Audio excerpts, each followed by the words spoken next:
Hello, welcome to episode 4 of I Haven't Decided What to Call This Yet, aka my origin story. Last time we left off freshman year of high school. And before we get back to the story, real quick, I think I promised you guys in the first episode that I was going to show you the little picture of me in my costume channeling little Edie from Grey Gardens. So here it is. That's me.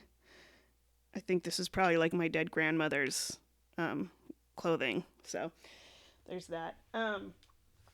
So a piece of context that I left out last time was in eighth grade for me, there were two girls in the class ahead of me at San Pedro High that committed suicide.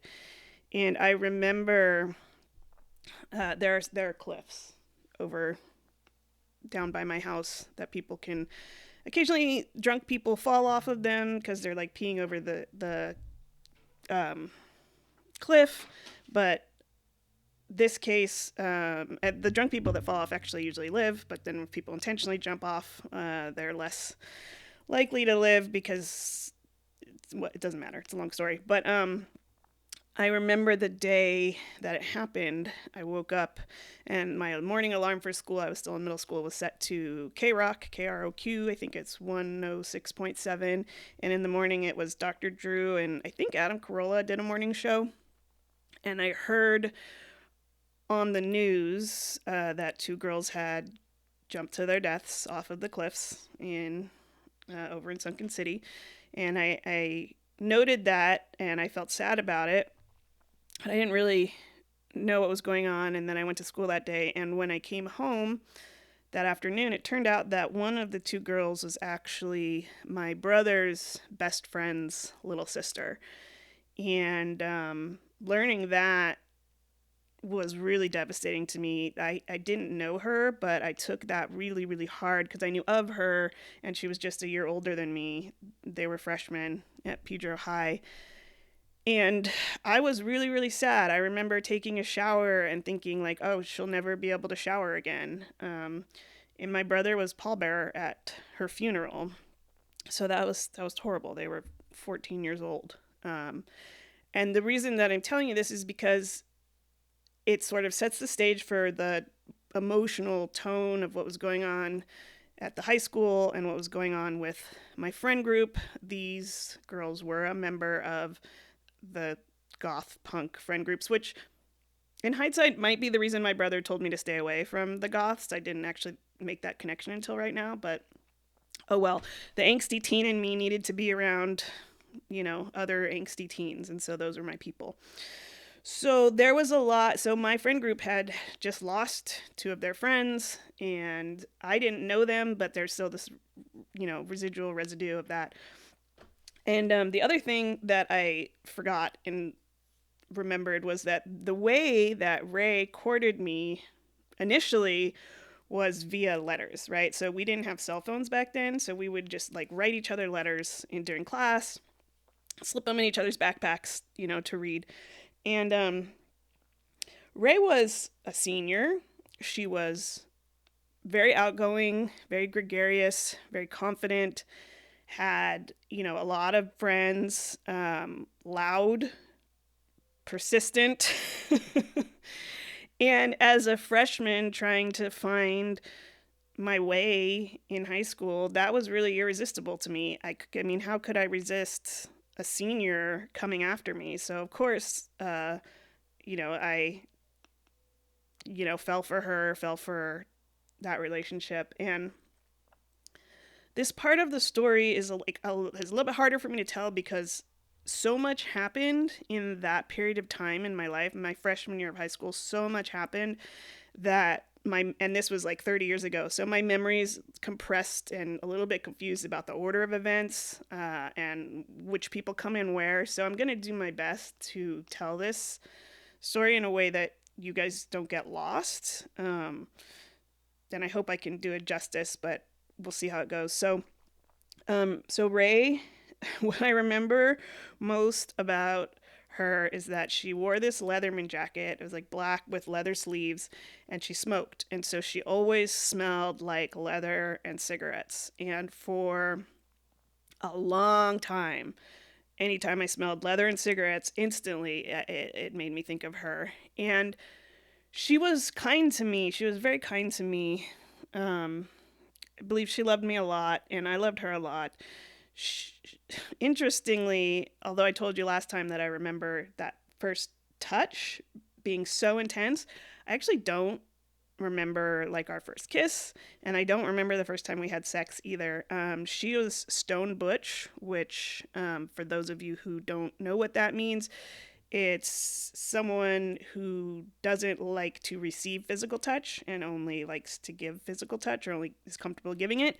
In her case, it was due to some very severe sexual trauma that had happened early in her life.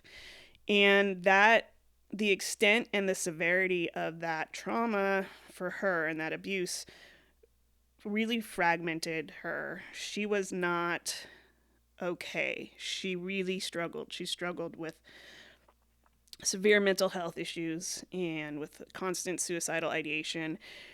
And we were closeted. No adults knew that we were dating because this was the 90s, and my friends knew we were in a relationship, but everything that happened behind closed doors was a secret. And this was my first relationship, so I didn't have any sort of context as to what was normal, what was healthy, what was okay. And I'm navigating with this person who's becoming more and more volatile, not towards me in particular, but towards life. And not long after we started dating, I believe I don't remember if she got kicked out or ran away from home, but she was homeless for a while. And there would be nights where she would just wander the street all night with nowhere to sleep. And of course, I loved her. That was horrible for me. That it was so hard for me to imagine that. And I kept trying to come up with ways to help her, like sneaking her into my house in the middle of the night and then sneaking her out before, my dad woke up or whatever. I even like had her sleeping in the little tool shed behind in my lower yard just so she'd have shelter. And my parents would let me have people stay over once in a while, but like not on school nights and stuff like that. And so it was really just a hard time for me trying to figure out how to help her find stability, and also still discovering myself and my sexual orientation and being in the closet and all of that kind of stuff. And she revealed to me slowly over time that she actually had multiple personalities, or what we call dissociative identity disorder. I started to discover that there were actually 13 different young children living in her head. They all had different names, they all had different voices, they all had different personalities, they all had different handwriting, interestingly. And slowly over time, as they learned to trust me, these children would present themselves to me. One of them was actually an alien that just talked like, ah, ah, ah, ah. I don't remember its name, but like one was left-handed. It was wild. I have somewhere like a piece of paper with all 13 of their signatures on it, but I don't know if I'm not sure where I put that. But so, and it was wild. I mean, when a different personality would come out, it was like you would see this kind of like get this like vacancy over her eyes, and then there would be a switch and it would be someone else that I was interacting with. And they all had different skill sets and different things they like to do. They're all young though, young kids, which I think tracks with when the abuse started for her. And so that was interesting for me, and it also made me feel kind of special to have insight into this like weird world and these different, children that trusted me. But it also came with a lot of volatility, and she would go missing for periods of time. She constantly threatened to kill herself. She constantly threatened to you can walk to the cliffs from my house. It's like a 10-minute walk. So she constantly threatened to go down there and kill herself. And I actually remember we would get in physical fights. So I would be physically restraining her, stopping her from leaving, to the point where there was a time that my dad actually came in my room and I was like, what is going on in here? You guys need to knock it off. And we would basically brawl it out until she got tired, which I'm not actually sure how she didn't like overpower me because I weigh 100 at the time. I weighed 110 pounds, and she is like bigger and stronger and older. So maybe I don't know, but anyways, and then we would like basically wrestle until she gave up and would fall asleep. But then she would say, as soon as you fall asleep, I'm gonna leave. I'm gonna leave and go kill myself. And so the solution that I came up with at one point was I was tired and I wanted to go to bed, but I didn't want her to sneak out at night and die. So I'd actually take a piece of string and tie it around my wrist and then tie it to the doorknob so that I could fall asleep. So that way, if she opened the door or tried to untie the tie, I would wake up and I would be able to stop her. And yeah, so that was at the ripe old age of 14, my first girlfriend, my first love. And it was just, it wasn't like an abstract threat because people had died from jumping off the cliffs. And as we dated and spent more time together, and of course, like the intensity of your first relationship, your first love, is so intense. I mean, we were together as much as we could all the time, you know. And I remember once she was at my mom's house and she started having like psychotic episodes, and she would say that she could hear the cockroaches in like we had a cockroach problem in the kitchen. She said she could hear them downstairs, like they were talking to her and all this stuff. And she kept saying she was going to kill herself. And at this point, I was kind of a little bit fed up with the suicide threats. And my mom at this point had finished her social work degree and was working actually in a locked psychiatric facility, I think in Long Beach. And she had started dating Rich, who was a systems engineer on the James Webb Space Telescope, and he actually ended up, they're still together now. It's a spoiler, I guess not. He's a great guy. But I said to Ray, I said, if you tell me that you are going to kill yourself one more time, I'm going to go downstairs and tell my mom to have you committed. And lo and behold, she said, I'm going to kill myself. And so I had to go downstairs and tell my mom, listen, Mom, Ray's upstairs threatening to kill herself. I need you to do something about it. So my mom called the hospital, called the police. The police came and picked her up and took her to a mental hospital, which normally, you know, they'd put you on like a 5150, which is a 72-hour hold, a 3-day hold against your will if you're a danger to yourself or others.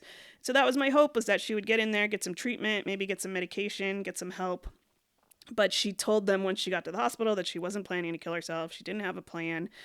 She didn't really meet criteria. And so I think they let her go after like 24 hours. So that was moot. It didn't accomplish anything. And I learned my lesson there that that was not the path to go to try to help her.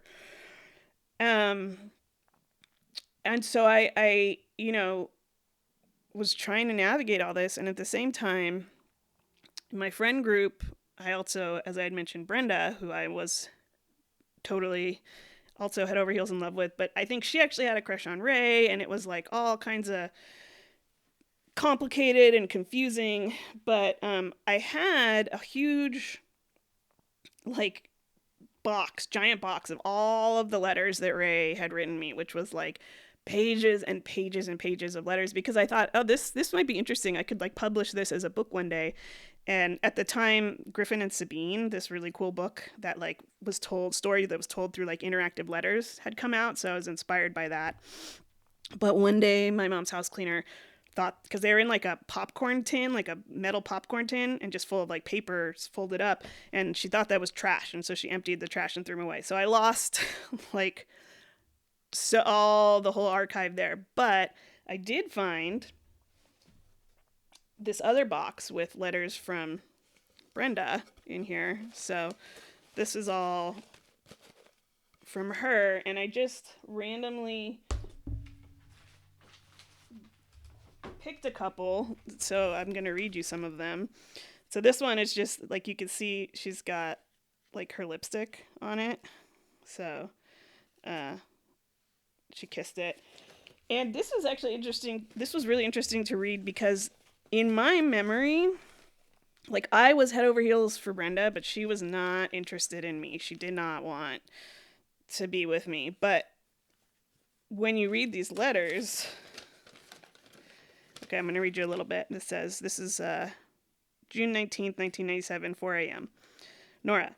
Hello, Buttercup, my pookie wookie snuggle bunny. Okay, now I shall puke. Ew. Anyways, what you doing, baby? Question mark. Oh, me? I'm just sitting here in so-and-so's room listening to Natural Born Killers, trying to keep occupied. Um, and then it says, this whole room house smells of Nora. Ah, it's making me miss you. Even I smell like you. I miss you so fucking much. I wish you could be here with us. I want to see you soon. Blah, blah, blah. So that kind of stuff. And there's a couple other ones. It says, Nora, hello, my love. Wow, it's been so long since I've written you. I miss it. I miss you. How are you? I'm not, but still, this month has been the most fucked up month I've encountered. It sucked, but it's not over. I still need to go through the two girls that killed themselves anniversary. That's on Friday. That's going to hurt. I miss them so fucking much. I hope that they're in a better place, etc., etc. And then here's one from, it says, Nora, hello, sweets. How are you? You're probably flipping out with Ray. I heard she's still alive. That's good. I think I'll just stay here until you come. Nothing that bad is happening because it's on Friday. Well, I saw one of those stupid flyers, and out of rage, I tore it up. It was a party invitation to jump. Stupid shit. Anyways, I love you. I miss you. You're always on my mind. Don't be scared to call her right. And then the next day, hello, love. Today scared the fucking shit out of me. I thought I was going to lose Ray. Fuck, that was scary shit, but I don't want to talk about that. So I don't know what she's referencing, but I assume it's various suicide attempts. But anyways, looking at these letters, it's just like a reminder of how wildly intense being a teenager, especially being a queer, misfit, othered teenager is. And that was,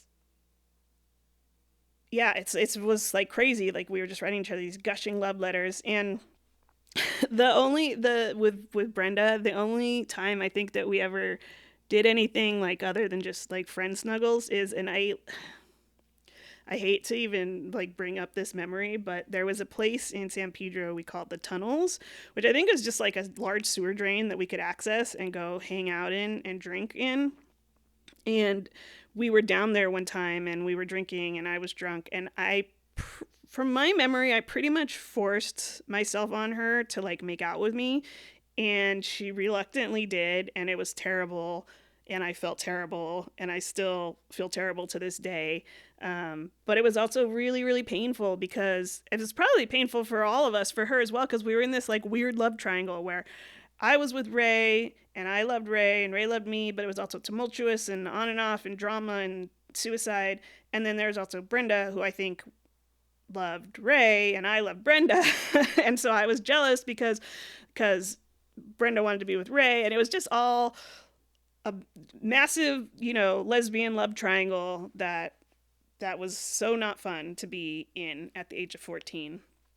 And so yeah, so that was a really, really hard time for me. And I had to start to I started to realize that I can't be emotionally responsible for this other person who's now an adult. They're 18 years old.